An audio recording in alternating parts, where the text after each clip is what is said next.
Hello दोस्तों, स्वागत है आप सभी का हमारे यूट्यूब चैनल स्टडी विद ओम में। आज मैं आप सभी के लिए लेकर आया हूं पर्यावरण अध्ययन के 30 बहुत ही महत्वपूर्ण प्रश्न जो आपकी परीक्षा की दृष्टि बहुत उपयोगी है। तो वीडियो को लास्ट तक जरूर देखिएगा और हमारे चैनल के तो वीडियो को लाइक और चैनल को सब्सक्राइब जरूर करिएगा। तो चलिए शुरू करते हैं। हमारा पहला सवाल है, किस राष्ट्रीय उद्यान को पूर्व में हेली राष्ट्रीय उद्यान कहा जाता था? ऑप्शन है जिम कॉर्बेट राष्ट्रीय उद्यान, बी ऑप्शन है राजाजी राष्ट्रीय उद्यान, सी ऑप्शन है दुधवा राष्ट्रीय उद्यान और डी ऑप्शन है उपरोक्त में से कोई नहीं। तो दोस्तों, तो पूर्व में हेली राष्ट्रीय उद्यान किसको कहा जाता था? तो वह कहा जाता दोस्तों जिम कॉर्बेट राष्ट्रीय उद्यान को कहा जाता था। ठीक है। इस उद्यान की स्थापना दोस्तों 1935 ईस्वी में हुई थी और 1947 में इसका नाम रामगंगा राष्ट्रीय उद्यान रखा गया था। याद रखिएगा दोस्तों, इसका 1947 में इसका नाम क्या रखा गया था? रामगंगा राष्ट्रीय उद्यान रखा गया था तथा 1957 में इसे जिम कॉर्बेट राष्ट्रीय उद्यान के नाम से जाना गया। यह उद्यान वर्तमान में उत्तराखंड में स्थित है। याद रखिएगा दोस्तों, 1957 में इसका नाम पड़ा था राष्ट्रीय जिम कॉर्बेट राष्ट्रीय उद्यान। ठीक है। तो इस प्रश्न का ये ऑप्शन सही हो जाएगा। अगला प्रश्न है हमारा दोस्तों, प्रश्न है क्वाशरकोर नामक रोग किसकी कमी से होता है? तो दोस्तों, क्वाशरकोर नामक रोग किसकी कमी से होता है? तो यह होता है दोस्तों प्रोटीन की कमी से। किसकी कमी से दोस्तों? प्रोटीन की कमी से क्वाशरकोर नामक रोग होता है। दोस्तों, इस रोग के कारण संतुलित शरीर का विकास नहीं हो पाता है। ठीक है। तो इस प्रश्न का भी ऑप्शन सही हो जाएगा। अगला प्रश्न देखते हैं। प्रश्न है हमारा, रिएक्टर पैमाने से किसकी तीव्रता नापी जाती है? तो दोस्तों, रिएक्टर पैमाने से किसकी तीव्रता नापी जाती है? तो यह नापी जाती है दोस्तों भूकंप की तीव्रता नापी जाती है। किसकी? भूकंप की तीव्रता मापी जाती है। इसके लिए दोस्तों ध्यान से सुनिएगा।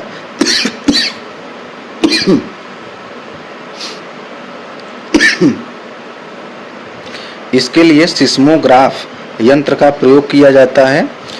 रिएक्टर पैमाने में 0 से 9 तक के अंक रहते हैं। कितने अंक दोस्तों? 0 से 9 अंक तक अंक रहते हैं तथा बढ़ता हुआ अंक अपने पिछले अंक से 10 गुना अधिक तीव्रता की भूकंप दर्शाता है। ठीक है दोस्तों। तो इस प्रश्न का ये ऑप्शन सही हो जाएगा। अगला प्रश्न देखते हैं। प्रश्न है हमारा, वन्य प्राणी सप्ताह प्रतिवर्ष मनाया जाता है। तो दोस्तों, वन्य प्राणी सप्ताह प्रतिवर्ष कब मनाया जाता है? तो यह मनाया जाता है दोस्तों अक्टूबर के प्रथम सप्ताह में। कब मनाया जाता है दोस्तों? अक्टूबर के प्रथम सप्ताह में मनाया जाता है वन्य प्राणी सप्ताह। ठीक है। 1 से 7 अक्टूबर को प्रत्येक वर्ष विश्व भर में वन्य जीव सप्ताह के रूप में मनाया जाता है। तो इस प्रश्न का सी ऑप्शन सही हो जाएगा। अगला प्रश्न देखते हैं दोस्तों।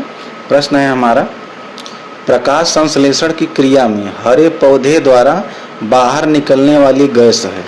तो दोस्तों, प्रकाश संश्लेषण की क्रिया में हरे पौधों द्वारा बाहर निकलने वाली गैस कौन सा है? तो वह हो जाएगी दोस्तों ऑक्सीजन गैस। कौन सी? ऑक्सीजन गैस है जो हरे पौधे बाहर छोड़ते हैं और ऑक्सीजन कार्बन डाइऑक्साइड को ग्रहण करते हैं। तो दोस्तों, इस प्रश्न का सी ऑप्शन सही हो जाएगा। अगला प्रश्न देखते हैं दोस्तों। प्रश्न है हमारा, चावल को पॉलिश करने पर कौन सा विटामिन नष्ट हो जाता है? तो दोस्तों, चावल को पॉलिश करने पर थायमिन नामक विटामिन नष्ट हो जाता है। तो इस प्रश्न का डी ऑप्शन सही हो जाएगा। ठीक है। और थायमिन को दोस्तों B1 क्या कहते हैं दोस्तों? B1 के नाम से जाना जाता है थायमिन। ठीक है। B1 के नाम से जाना जाता है थायमिन और इसकी कमी से दोस्तों बेरी नामक रोग भी होता है। ठीक है। याद रखिएगा। अगला प्रश्न देखते हैं दोस्तों। प्रश्न है हमारा, लौंग एवं केसर पौधे के किस भाग से प्राप्त होते हैं? तो दोस्तों, लौंग एवं केसर पौधे के किस भाग से प्राप्त होते हैं? वह प्राप्त होते हैं दोस्तों फूल से। ठीक है। इस प्रश्न का सी ऑप्शन सही हो जाएगा। अगला प्रश्न है हमारा। प्रश्न है, निम्न में से कौन सा उत्तराखंड का राज्य प्रतीक नहीं है? तो दोस्तों, इनमें से कौन सा उत्तराखंड का राज्य प्रतीक नहीं है? तो वह है दोस्तों बाघ। बाघ उत्तराखंड का राज्य प्रतीक नहीं है बल्कि यह राष्ट्रीय प्रतीक है बाघ। ठीक है। और यह जो मोनल है दोस्तों, मोनल को राजकीय पक्षी, उत्तराखंड का राजकीय पक्षी मोनल है। और बुरांश, तो दोस्तों बुरांश जो है यह उत्तराखंड का राजकीय वृक्ष है। और यह दोस्तों कस्तूरी मृग है, यह राजकीय पशु है उत्तराखंड का। तो दोस्तों इस प्रश्न का सही ऑप्शन सही हो जाएगा। अगला प्रश्न है हमारा, प्रश्न है हमारे पर्यावरण को बचाने के लिए 3 प्रकार के आर हैं, तो वह कौन कौन से हैं? तो दोस्तों इनमें से कौन सा सही हो जाएगा, सोच के बताइए। तो दोस्तों इस प्रश्न का सही उत्तर हो जाएगा सी ऑप्शन, कम उपयोग, पुनः चक्रण और पुनः उपयोग, यानी कि रिड्यूज। रिड्यूज मतलब कम उपयोग, रीयूज मतलब पुनः उपयोग, और रिसाइकल, रिसाइकल मतलब पुनः चक्रण। ठीक है, तो इस प्रश्न का सी ऑप्शन सही हो जाएगा। अगला प्रश्न है हमारा दोस्तों, प्रश्न है ऊर्जा का अप्रदूषकीय स्रोत है। तो दोस्तों इस प्रश्न का सही उत्तर कौन सा हो जाएगा? ऊर्जा का अप्रदूषकीय स्रोत है, तो ऊर्जा का अप्रदूषकीय स्रोत कौन सा हो जाएगा? तो होगा दोस्तों सौर ऊर्जा। क्या हो जाएगा दोस्तों? सौर ऊर्जा हो जाएगा ऊर्जा का अप्रदूषकीय स्रोत। और इसको दोस्तों गैर परंपरागत नवीकरणीय ऊर्जा भी कहते हैं। ठीक है, तो इस प्रश्न का बी ऑप्शन सही हो जाएगा। अगला प्रश्न है हमारा दोस्तों, पृथ्वी का उष्मायमान का अर्थ है। ऑप्शन को पढ़ते हैं, ग्रीन हाउस गैसों द्वारा पृथ्वी के तापमान में वृद्धि, समुद्र में जार भाटा आना, घने जंगलों से वायुमंडल में गैस उत्सर्जन, और डी ऑप्शन है दोस्तों पवन ऊर्जा के कारण पृथ्वी के ताप में वृद्धि। तो दोस्तों इस प्रश्न का सही उत्तर हो जाएगा ग्रीन हाउस गैसों द्वारा पृथ्वी के तापमान में वृद्धि। ठीक है, तो इस प्रश्न का ये ऑप्शन सही हो जाएगा। अगला प्रश्न है हमारा, प्रश्न है कार्बन डेटिंग विधि प्रयुक्त की जाती है। ऑप्शन है स्थान ज्ञात करने में, बी ऑप्शन है वस्तु की आय ज्ञात करने में, लीप को पहचानने में, या वस्तु की पहचान करने में। तो दोस्तों कार्बन डेटिंग विधि किसमें प्रयुक्त की जाती है? तो वस्तु की आय ज्ञात करने में कार्बन डेटिंग विधि की प्रयोग की जाती है। ठीक है दोस्तों, तो कार्बन डेटिंग विधि का प्रयोग दोस्तों पुरातत्व जीव विज्ञान में जंतुओं एवं पौधों के प्राप्त अवशेषों के आधार पर जीवन काल समय चक्र का निर्धारण करने में किया जाता है। ठीक है, तो इस प्रश्न का बी ऑप्शन सही हो जाएगा। अगला प्रश्न है हमारा दोस्तों, प्रश्न है अम्लीय वर्षा से ऐतिहासिक इमारतों तथा मूर्तियों का संक्षारित क्षरण होना कहलाता है। तो दोस्तों क्या कहलाता है? वह कहलाता है दोस्तों स्टोन लेप्रोसी। क्या कहलाता है दोस्तों? स्टोन लेप्रोसी कहलाता है मूर्तियों एवं इमारतों का अम्लीय वर्षा के कारण क्षरण होना स्टोन लेप्रोसी कहलाता है। ठीक है, तो इस प्रश्न का भी ऑप्शन सही हो जाएगा। अगला प्रश्न है हमारा, प्रश्न है स्पर्श गंगा अभियान का मुख्य उद्देश्य है। तो दोस्तों स्पर्श गंगा अभियान का मुख्य उद्देश्य क्या है? ऑप्शन को पढ़ते हैं, स्वास्थ्य सुरक्षा, गंगा की स्वच्छता, नदियों को जोड़ना, या मंदिरों का जीर्णोद्धार। तो दोस्तों स्पर्श गंगा अभियान का मुख्य उद्देश्य है गंगा की स्वच्छता। क्या है दोस्तों? गंगा की स्वच्छता स्पर्श गंगा अभियान का मुख्य उद्देश्य है। ठीक है, तो इस प्रश्न का बी ऑप्शन सही हो जाएगा।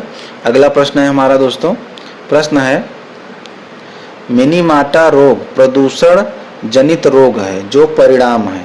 किसका परिणाम है? ऑप्शन को पढ़ते हैं, समुद्र में बिखरे तेल का, वायुमंडल में आर्सेनिक जमा होने का, औद्योगिक पारा अपशिष्ट को पानी में छोड़ने का, या मनुष्य के कार्बनिक अपशिष्ट को पीने में पानी के छोड़ने का। दोस्तों मिनीमाटा रोग किसके कारण होता है?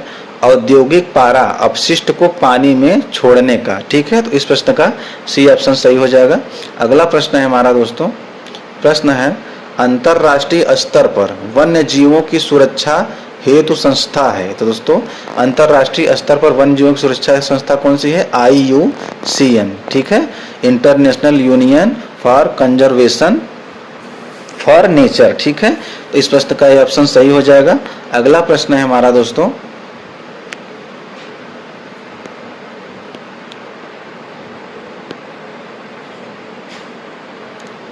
प्रश्न है भारत के किस राज्य में पानी पंचायत प्रारंभ हुई? तो दोस्तों भारत के किस राज्य में पानी पंचायत प्रारंभ हुई थी?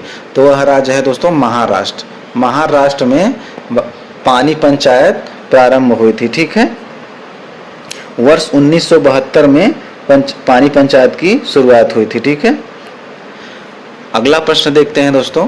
प्रश्न है हमारा, ओजोन परत सूर्य से आने वाली किन किरणों को रोकती है? तो दोस्तों ओजोन परत सूर्य से आने वाली किन किरणों को रोकती है? तो वह रोकती है दोस्तों पराबैंगनी किरणों को। ठीक है, तो इस प्रश्न का सी ऑप्शन सही हो जाएगा। अगला प्रश्न है हमारा दोस्तों, संरक्षण या विनाश पुस्तक के लेखक हैं। तो दोस्तों संरक्षण या विनाश पुस्तक के लेखक कौन है? तो या इसके लेखक हैं दोस्तों सरला बहन। कौन है दोस्तों? सरला बहन इस पुस्तक की लेखक हैं। अगला प्रश्न देखते हैं दोस्तों, बहुत ही इंपॉर्टेंट प्रश्न है दोस्तों, वीडियो को लास्ट तक जरूर देखिएगा। प्रश्न है हमारा, क्षेत्रफल के आधार पर भारत का सबसे बड़ा राज्य है। तो दोस्तों क्षेत्रफल के आधार पर भारत का सबसे बड़ा राज्य कौन सा है? तो वह है दोस्तों राजस्थान। कौन है दोस्तों? राजस्थान क्षेत्रफल के आधार पर सबसे बड़ा राज्य है, जिसका क्षेत्रफल दोस्तों 3,42,239 वर्ग किलोमीटर है। 3,42,239, ठीक है, 39 वर्ग किलोमीटर है। ठीक है यार दोस्तों, वर्ग किलोमीटर है, याद रखिएगा। अगला प्रश्न देखते हैं दोस्तों।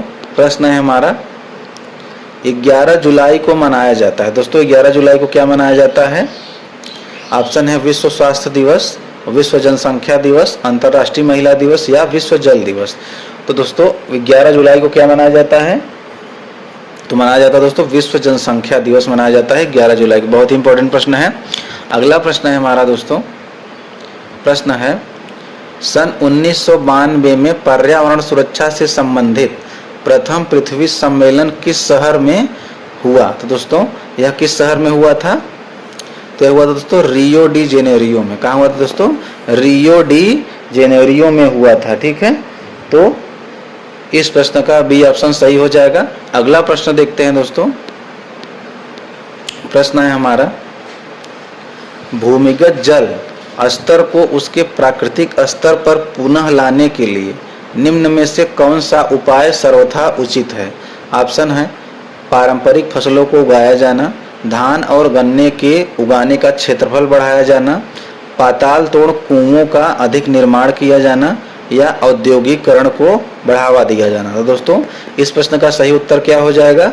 पाताल तोड़ कुओं का अधिक निर्माण किया जाना। ठीक है, तो इस प्रश्न का सी ऑप्शन सही हो जाएगा। अगला प्रश्न है हमारा, यदि एक मेढक एक टिड्डे को खाता है तो ऊर्जा का स्थानांतरण होगा। तो दोस्तों ऊर्जा का स्थानांतरण कैसे होगा? जब एक मेढक एक टिड्डे को खाता है तो ऊर्जा का स्थानांतरण होगा दोस्तों प्राथमिक उपभोक्ता से द्वितीयक उपभोक्ता को। ठीक है, प्राथमिक उपभोक्ता से द्वितीयक उपभोक्ता में ऊर्जा का स्थानांतरण होगा। ठीक है, तो इस प्रश्न का सी ऑप्शन सही हो जाएगा। अगला प्रश्न है हमारा दोस्तों, बहुत ही इंपॉर्टेंट प्रश्न है, भारत में पंचायती राज्य की त्रिस्तरीय व्यवस्था का अनुमोदन किस समिति के द्वारा किया गया था? तो दोस्तों किस समिति के द्वारा किया गया था? बलवंत राय मेहता समिति के अनुमोदन पर किया गया था। ठीक है, तो इस प्रश्न का यह ऑप्शन सही हो जाएगा। अगला प्रश्न है हमारा दोस्तों, प्रश्न है, पंचायत चुनाव के लिए उम्मीदवारों की न्यूनतम आयु सीमा होनी चाहिए। तो दोस्तों पंचायत चुनाव के लिए उम्मीदवारों की न्यूनतम आयु सीमा कितनी होनी चाहिए? तो होनी चाहिए दोस्तों 21 वर्ष। कितनी होनी चाहिए दोस्तों? 21 वर्ष होनी चाहिए। तो इस प्रश्न का बी ऑप्शन सही हो जाएगा। अगला प्रश्न है हमारा दोस्तों, उत्तर प्रदेश में प्रथम बार रेलगाड़ी कब चली थी? तो दोस्तों उत्तर प्रदेश में प्रथम बार रेलगाड़ी कब चली थी?